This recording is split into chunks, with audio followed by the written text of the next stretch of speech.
Ako po si Abigail. Ako po ay isang dalagang umibig lamang. Isang pag-ibig na akin lamang ipinaglaban. Ngunit, may kaligtasan pa kaya ang aking kaluluwa? Hoy, Abigail, batang to! Ano ang ginagawa mo at kanina ka pa dyan? Bakit nakatago ka dyan sa likod ng pintuan? Si Fe yun, isang kasambahay ng isang mayamang pamilyang Garcia. Kanina pa nito napapansin ang anak na nakatago sa likod ng pintuan malapit sa kwartong bodega ng mga pagkain. Mga isang oras na siguro ang kanyang anak na tahimik na nakatayo lang sa likod ng pintuan. Napansinan niya ito kanina noong kumuha siya ng isang karton ng harina para sa gagawin niyang request na cookies ng mga amo niya sa hapong iyon. Pagbalik niya sa kwartong bodega, ay andun pa rin si Abigail. Naglalaro po kami ng tagu-taguan. Mahinang sambit ni Abigail.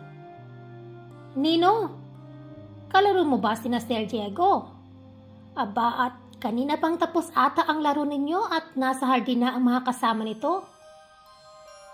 Saad ni Fe. Aba ay maghihintay ka hanggang gabi sa kakatago dito. Kabibigay ko lang ng merienda sa kanila. Ano po, nanay? Tapos na ang laro? Hindi pa nila ako nakikita.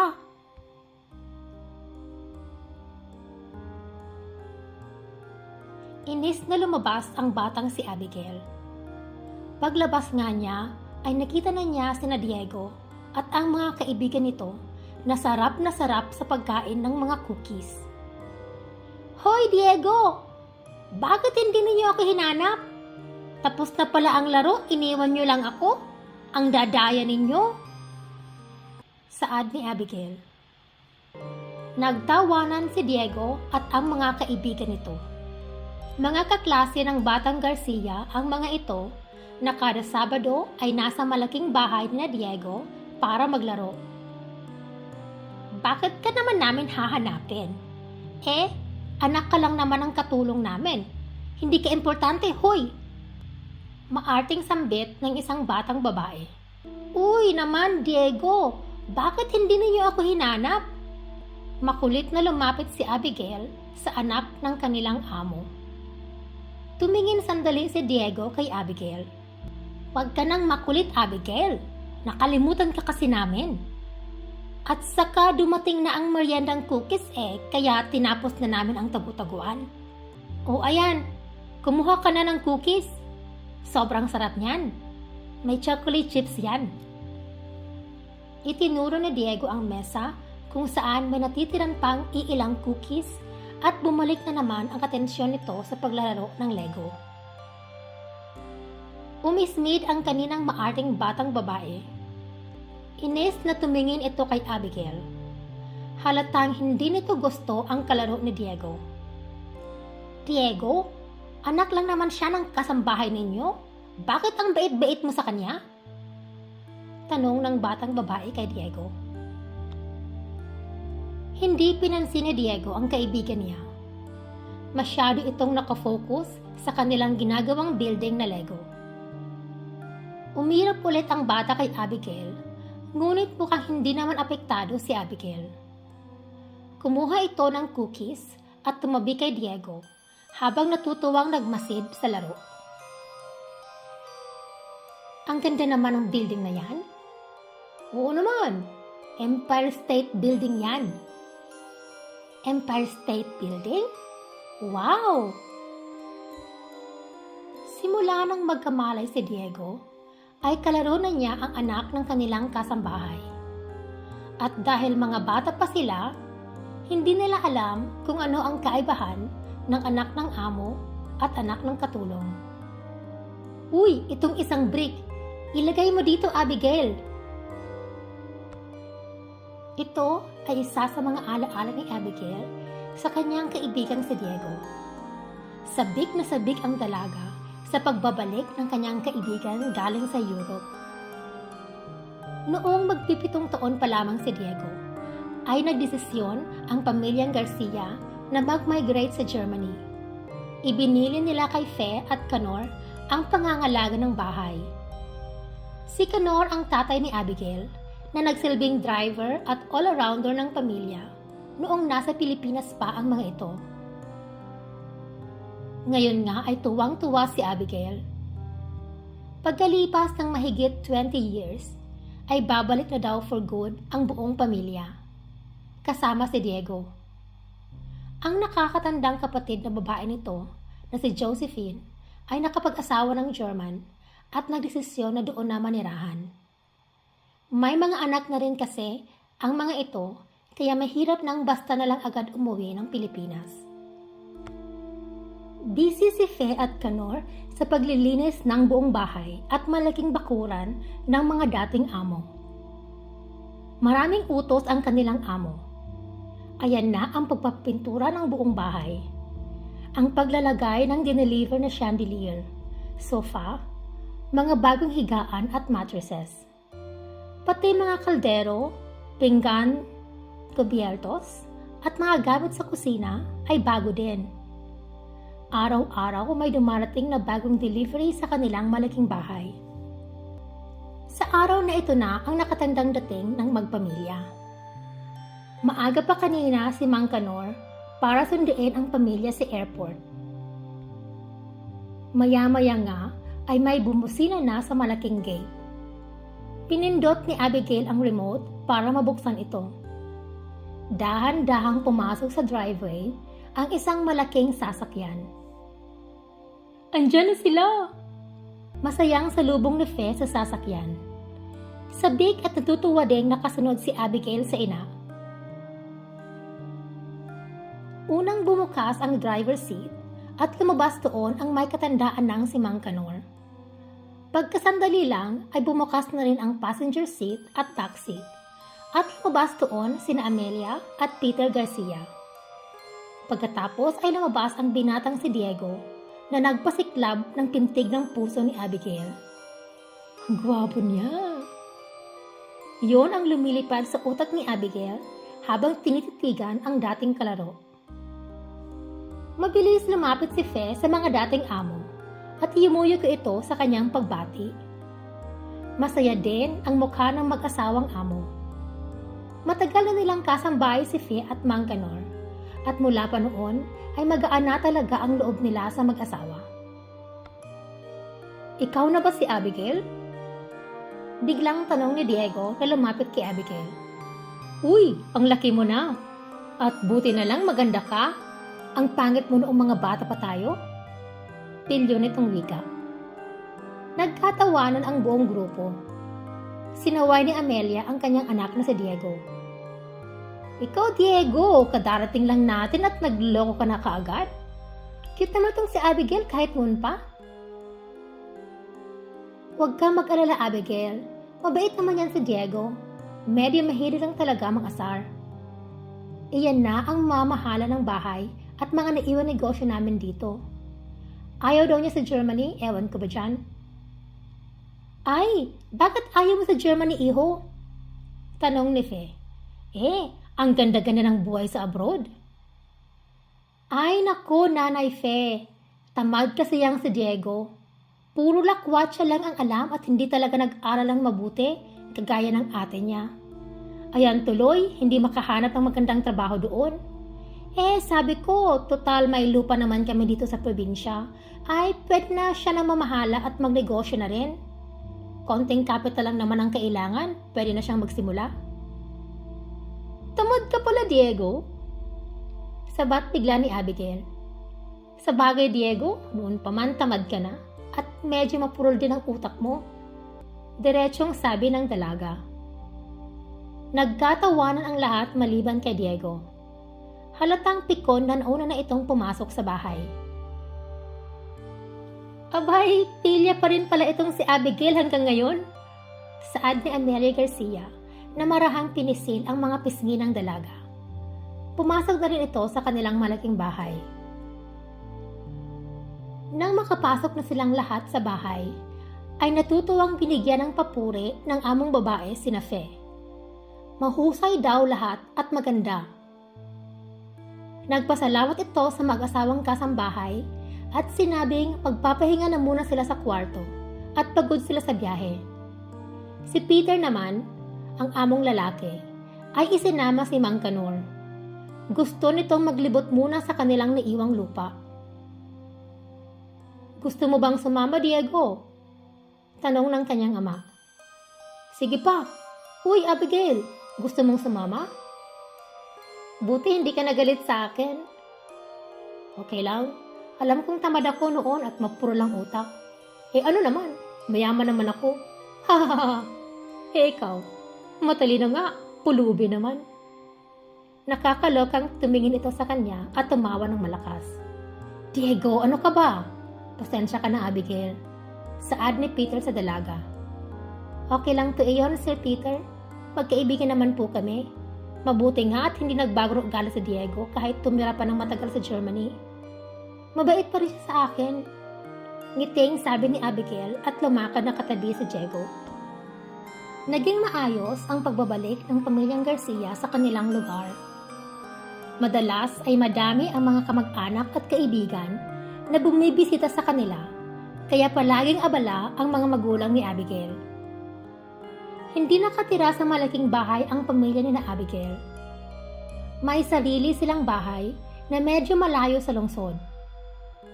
Si Abigail naman ay nagtuturo sa isang paaralan sa kabilang nayon. Doon kasi siya na-assign at hanggang ngayon ay naghihintay pa rin ng kanyang request na magpa-transfer. Dahil may sariling trabaho si Abigail, hindi nito palaging nakikita si Diego. Nakikibalita na lamang ito sa kanyang mga magulang kung ano ang nangyayari sa malaking bahay ng mga Garcia. Isang araw ay may naibalita si Nanay Fe. Mayroon na daw nakasintahan si Diego. Alam ng ina na may pagtingin ang kanyang anak na dalaga sa binata. Ngunit kahit noon pa man, hindi niya ito iniengganyo. "Ano, nanay? Sino? Kilala ko ba?" "Oo, napakagandang babae. Si Sharon. Nakakalaro niyo siya dati nung mga bata pa kayo." Parang may mabigat na dumaan sa dibdib ng dalaga. Kilala niya si Sharon. Siya yung matapobreng bata noon na ayaw sa kanya. "Oo, maganda nga ito. Lalo na at mayaman ito." Ang alam niya ay nasa Manila ito nag-aaral at hindi na umuwi sa kanilang probinsya. Malamang ay umuwi iyon nang malaman nitong andito na ulit si Diego. Ang bilis naman. Sila na kaagad. Wala pang isang buwan sina Diego dito sa atin. Alam mo naman may internet na ngayon. Baka matagal na silang nag-uusap noon pa man. Saad ng ina. Umismid si Abigail. Napabuntong hininga naman ang nanay niya. "May paghanga ka lang kay Sir Diego, anak. Pero alam mo naman na hindi kayo bagay." Mahinahong sabi ni Nanay Fe habang balungkot na nakatingin kay Abigail.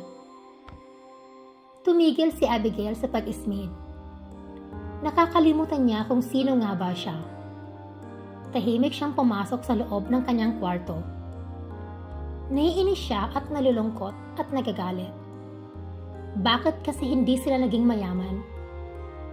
Hindi naman sa ikinakahiya niya ang kanyang estado sa buhay. Ngunit ngayon na nandito na si Diego, nakikita niya ang malaking agwat sa kanilang buhay. Kahit na teacher na siya, hindi pa rin siya kapantay sa level ng pamilyang Garcia. Nagkaroon ng malaking pagnanasa si Abigail na makita si Diego.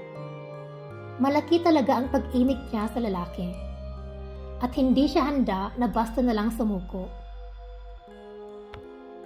Alam naman niya na mababait ang mama at papa nito na kung magustuhan man siya ni Diego, ay tiyak na hindi naman ito tututol. Nabuhayan siya sa mga kaisipang iyon. Noong Sabado nga na iyon, ay sumama siya sa kanyang ina sa paninilbihan nito sa malaking bahay. Natuwa ang matandang si Amelia noong makita niya si Abigail. "Uy, Teacher Abigail! Mabuti at nakabisita ka sa amin." Masuyo nitong lambing sa dalaga. "Ay naku ma'am, matagal na talaga yan si Abigail na gustong pumunta dito, kaso madami daw siyang lesson plan at trabaho na kailangang tapusin. Mabuti nga at sumama siya ngayon." Sabat ni Nanay Fe nang biglang sumulpot ang mukha ni Diego. "Uy, Abigail! Andito ka pala!" Natutawang bati ni Diego kay Abigail, nakalalabas lang sa kanyang kwarto. "Ikaw, masyado kang busy. Hindi ka malang bumibisita." Ito ang nagpapainis at nagpapatuwa sa puso ni Abigail. Napakabait ni Diego simula noong bata pa sila. Ni minsan ay hindi ito naging masungit sa kanya o pinaramdam sa kanya ang kanyang katayuan sa buhay. Kung sa bagay, mababait din ang mama at papa nito. Hindi sila matapobre. "Anong gagawin mo ngayon, Diego? Pwede ba akong sumama sa'yo?" Naririnig ang kasabikan sa boses ni Abigail. Nagkatinginan sina Fe at Amelia. Alam ng dalawang ina na may paghanga si Abigail kay Diego, kahit hindi ito alam ng binata. Si Amelia ay isa ding ina, at kahit tanggap naman niya si Abigail na maging katuwang ni Diego, ay nag-aalala pa rin siya dahil sa palagay niya, isip bata pa rin ang dalaga. Hindi ba nito alam na binata na si Diego at dalaga na siya? "May lakad kami ni Sharon mamaya. Kung gusto mong sumama, sama ka." Kibit balikat nitong sabi. "Okay lang ba kay Sharon sumama ako?" Walang kemeng tanong ni Abigail. "Oo naman. Kilala ka naman nun, di ba? Magkakalaro tayo noon."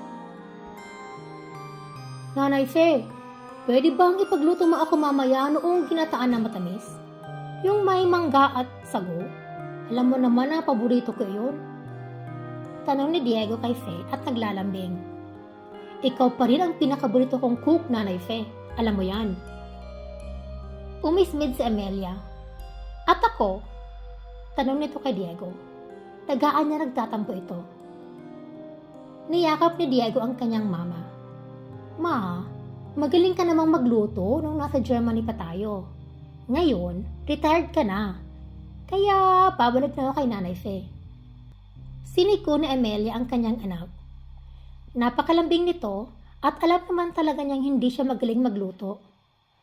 Noon niyang nasa abroad pa sila, ay kadalasan kumakain sila sa labas o kaya mga ready to cook na ang pagkain nila.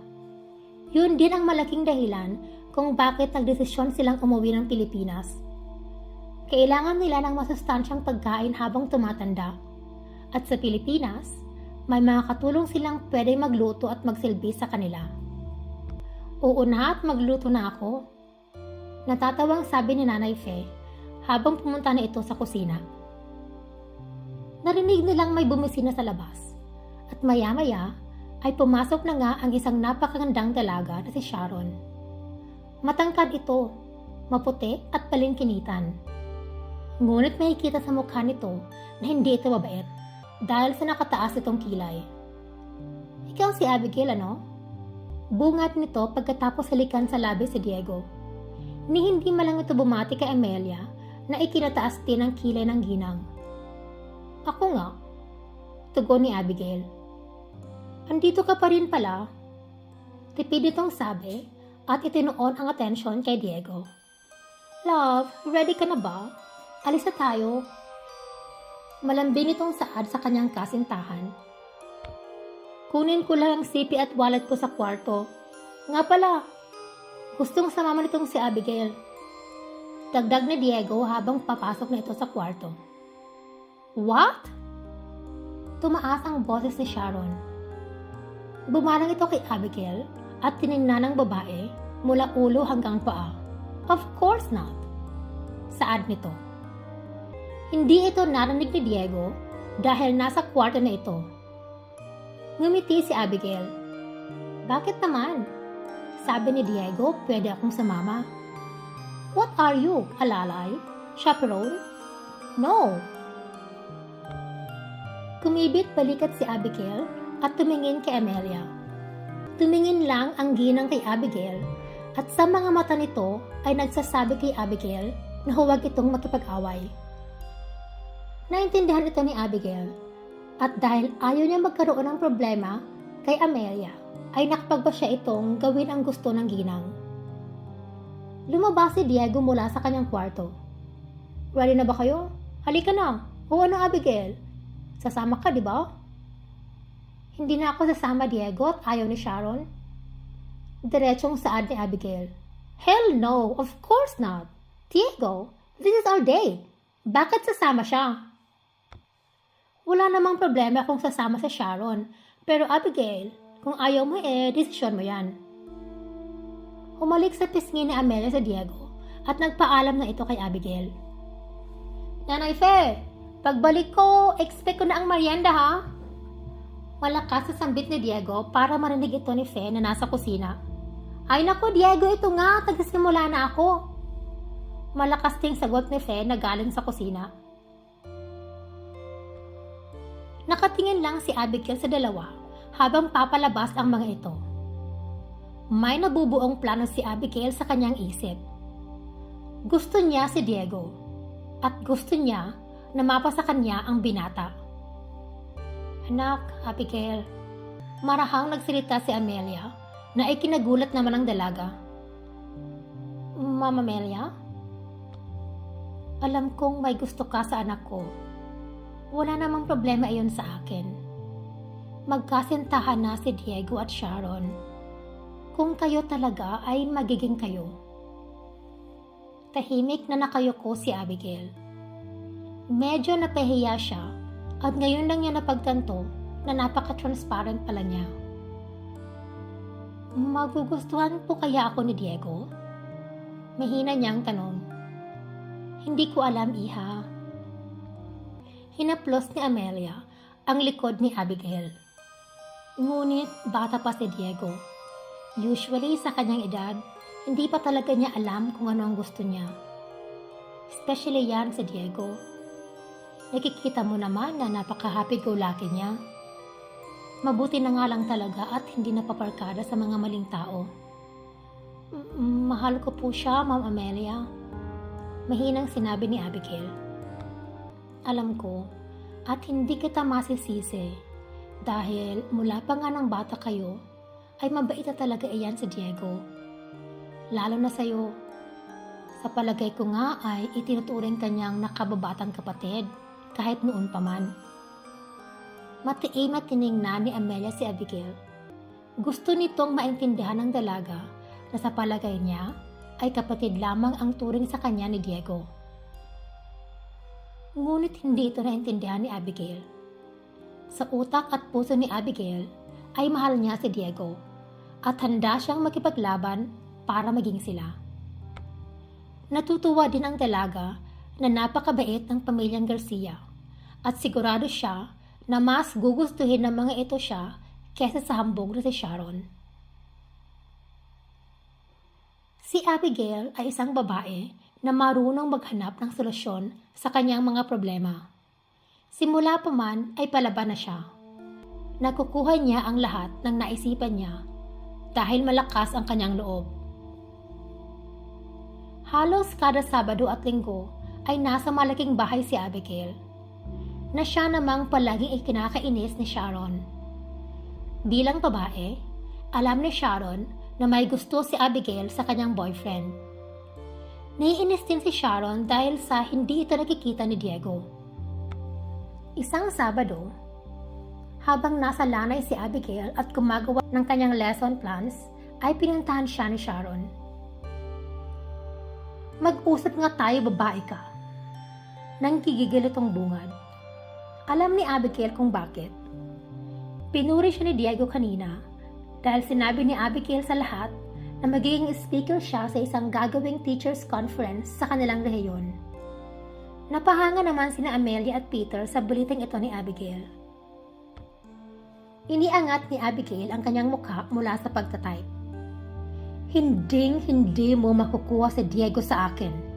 Akin lang siya. Ang kapal naman ng mukha mo na pag nasaan na makuha siya. Hindi ka ba nahihiya? Anak ka lang ng mga katulong. Nakakalokong gumisi si Abigail. Tinignan nito si Sharon mula ulo hanggang paa at bumalik sa pagtatype. Ang kapal ng mukha mo? Galit na galit si Sharon. Hinawakan nito ang buhok ni Abigail at hihilahin na sana, ngunit mabilis na nakatayo si Abigail. Gusto mo ba talagang gumawa ng ingay, Sharon? Nanlilisik ang mga mata ni Abigail. Natigilan si Sharon at napaurong. Nagagalit, ngunit nag-aalangan itong bumalik sa loob ng bahay. Hindi na muling nangyari ang pagkakataong iyon. Nagiging mapusok na rin si Abigail sa kanyang mga nais. Kung hindi nakatingin si Amelia o ang kanyang ina, ay nagiging mapang-akit si Abigail kay Diego. Naroon na kapag lumalapit siya kay Diego para kausapin, ay humahanap ng paraan si Abigail para mahagkan ito o haplusin ang kamay, binti o batok ng lalaki. Noong una ay ipinagtatanggol pa ni Diego si Abigail laban kay Sharon.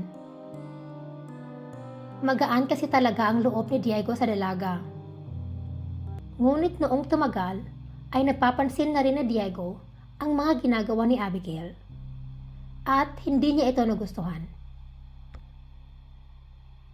Isang gabi, pagkaalis ni Sharon ay pumasok na sa kwarto si Diego.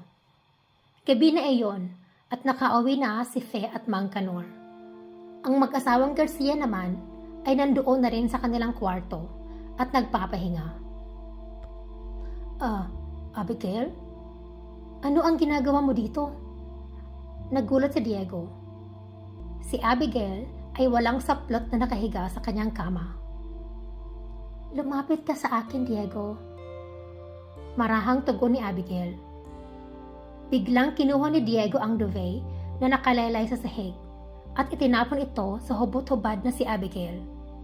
Anong ginagawa mo? Lasing ka ba? Nababaliw ka ba? Nai-stress itong tanong kay Abigail. Bakit, Diego? Ayaw mo ba sa akin? Naglalambing na tanong ni Abigail at lumapit ito sa binata. Ano ka ba, Abigail? Parang kapatid kita.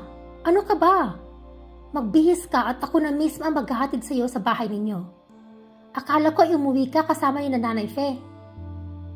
Kinuha ni Diego ang mga damit ni Abigail na nagkalat sa sahig at ibinigay ito sa dalaga. Tahimik silang nasa kotse pa uwi sa bahay ni na Abigail. Abigail, mahal kita, Diego.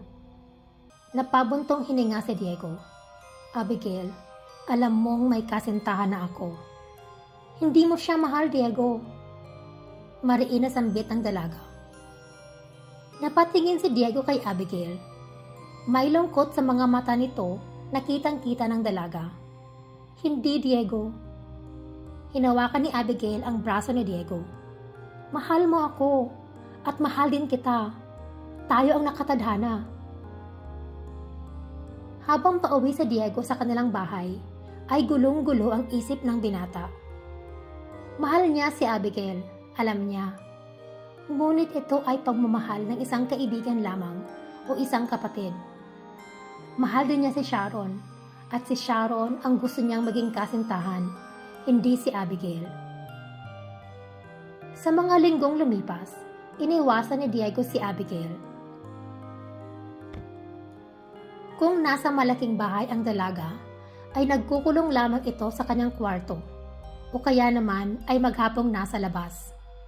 Naintindihan na ni Diego na napamahal si Abigail sa kanya dahil siguro napakabuti niya dito simula pa nung kabataan pa nila.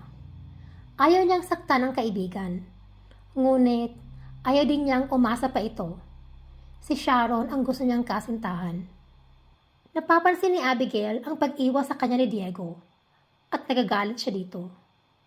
Hindi niya gusto na pagkatapos niyang ialay ang kanyang pag-ibig, ay tinatanggihan lamang ito ng binata. Nang biglang nabalitaan na lang nila na nagtangkang magpakamatay si Sharon. Ang sabi ng doktor nito sa Manila ay depression daw. Noong malaman ito ni Diego, ay agad itong pumunta sa kanyang kasintahan.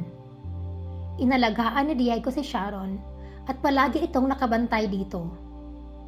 Palagi na rin wala si Diego sa kanilang bahay tuwing bumibisita doon si Abigail.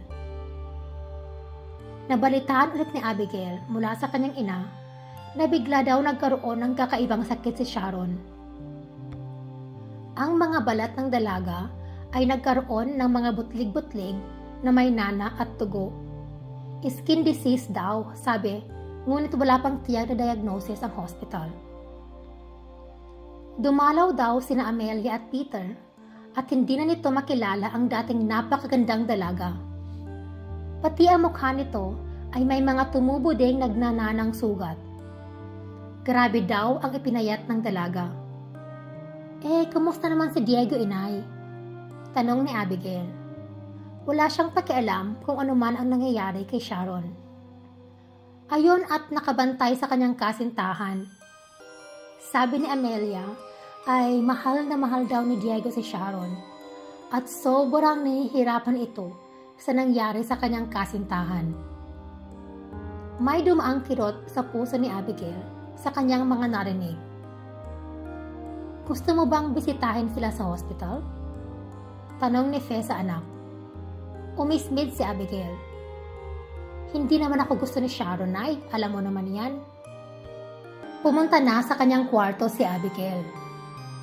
Natutuwa ito sa nangyayari kay Sharon. Ngunit, naiinis naman siya sa ginagawa ni Diego. Ano kaya ang dapat niyang gawin para si Diego ay iwan si Sharon at pumunta sa kanya? Noong gabi ding iyon, ay marahan na lumabas si Abigail sa kanilang bahay. Malalim na ang gabi at tulog na rin ang kanyang mga magulang. Kaya alam niyang hindi nito alam na wala sa kanyang kwarto si Abigail.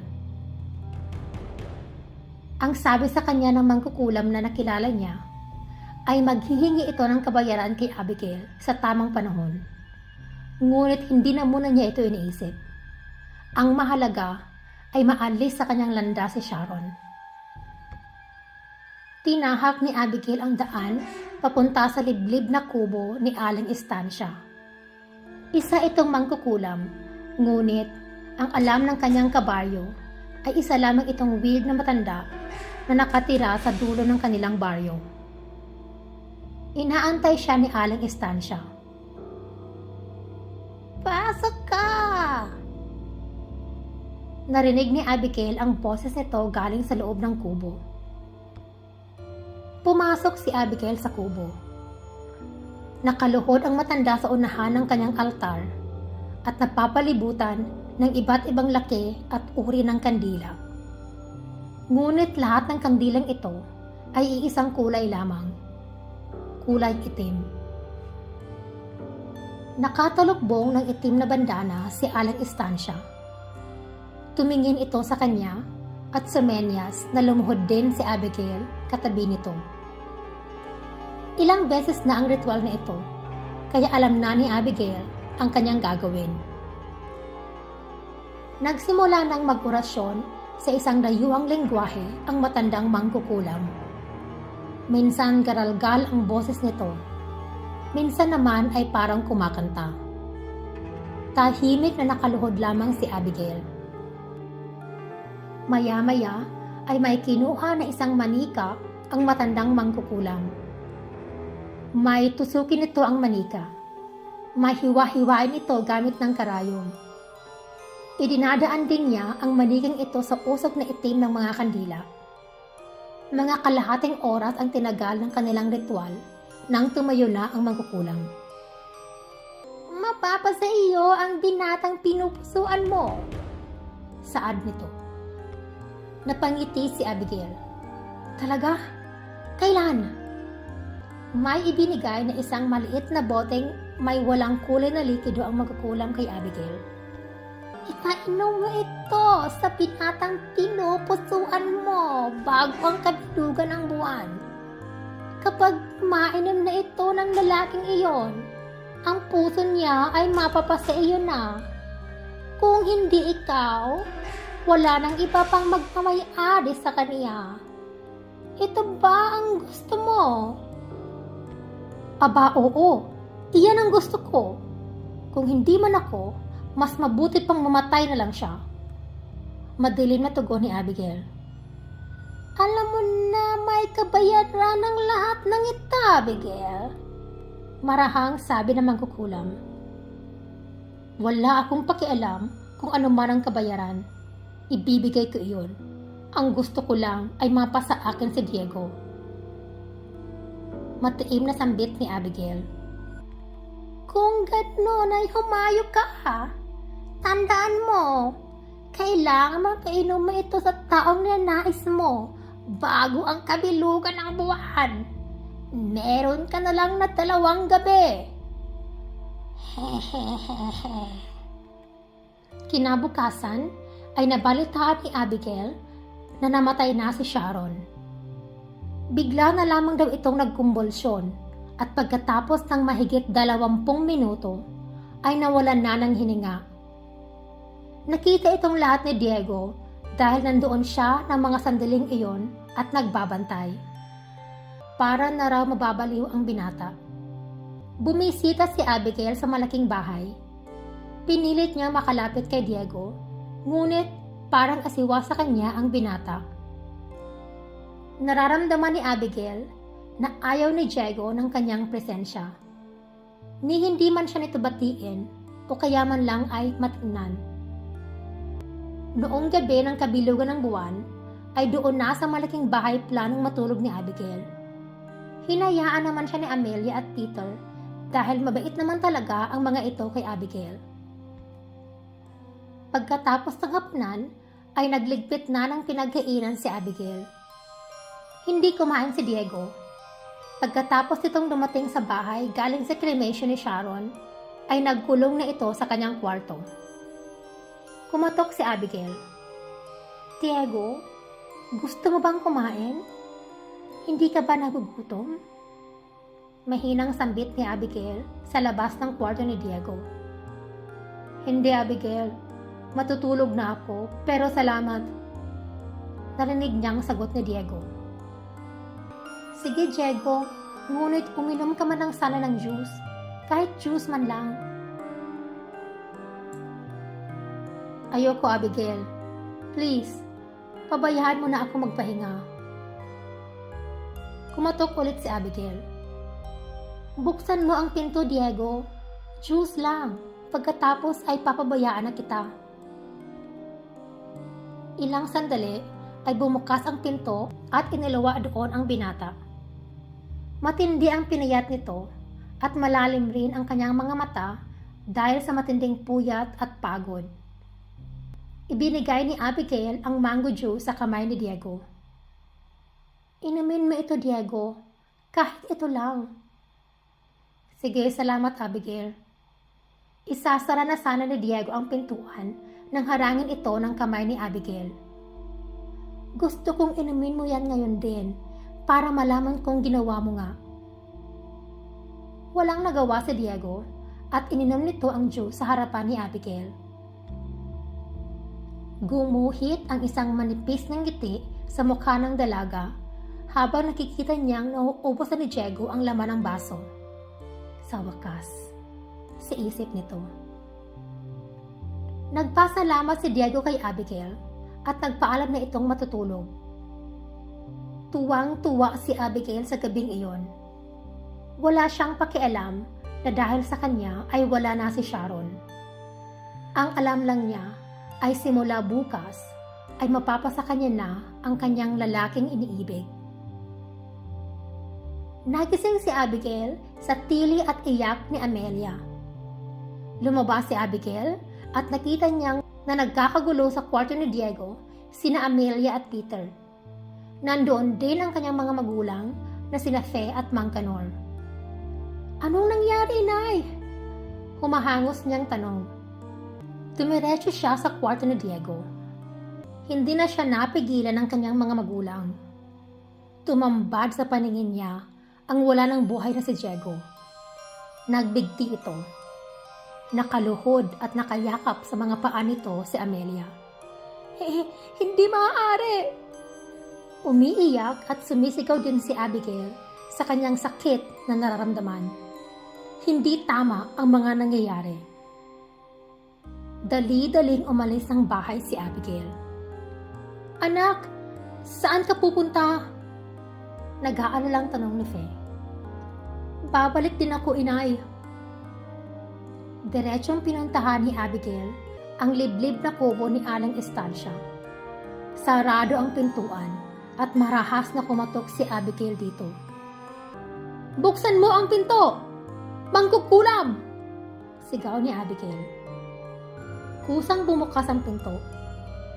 Madilim ang buong bahay dahil nakasara lahat ng bintana. Tanging ang liwanag lamang na galing sa pinto ang nagsisilbing tanglaw. Ngunit bigla rin itong nawala dahil biglang sumara ang pintuan.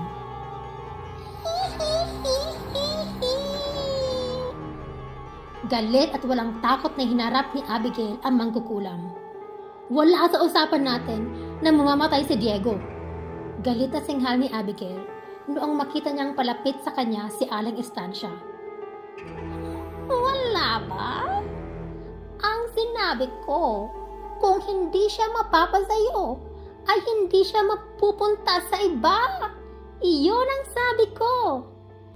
Hindi ka mahal ng lalaki iniibig mo, kaya hindi lumapit ang puso niya sa'yo. Ang kapalit noon ay ang kanyang kamatayan. Suminghal si Abigail. Niloko mo ako. Hindi mo sinabi sa akin yan. Galit na sigaw ni Abigail. Hindi ba? Oo. Sinabi ko iyan sa'yo. At ngayon, hihingi na ako ng kabayaran sa mga iniutos mo sa akin. Natigilan si Abigail at napatitig sa mangkukulam. Nanlilisik ang mga mata nito sa unang pagkakataon at natakot si Abigail dito. Anong kabayaran? Ano ang iyong gusto?